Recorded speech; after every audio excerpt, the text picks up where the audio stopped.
many times can I film my intro? All right, take 2. All right, take 3. So, yeah. Hey guys, it's Mac and Jack. Welcome back to our channel. If you're new, we upload DIY and sewing tutorials just about every week. Last week we did do a shopping haul video, which I really did enjoy. So if you guys want to see more of those, let me know. But we are back this week. We're going to do a DIY video and it is super easy. This didn't take me very long at all. It took me maybe at the most like 20 to 30 minutes. And it just depends if you want to add more to it or you want to do yours differently. But this tutorial is for a head wrap, a hippie head wrap is what I called it because it's a tie-dye print. And I've really just been wanting to make one of these, and it's a little bit different than the ones I used to make. This one actually doesn't tie in the back. So I'll show you guys how to do that. I know that I will upload really easy DIY videos because that's what I enjoy and they're just really fun and easy, and I just like to make stuff that, you know, doesn't take forever, because honestly, like, just filming these simple videos takes forever sometimes. It'll take me just all day to just edit and film and just take breaks and things like that. So, but yeah, this headband I really love because it's gonna match so much stuff in my closet. I'm wearing a tie-dye outfit right now, so it matches perfectly, and you guys know me if you've been watching my videos for a while that I am the matching queen. I like to match everything. Let's go ahead and get started.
hope you guys enjoyed this video, and I hope that you have fun making yours like I did.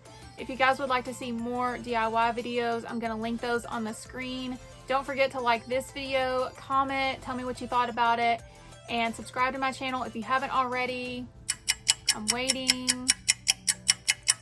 Anyways, thank you guys so much for watching. Jack and I will see you guys in our next video.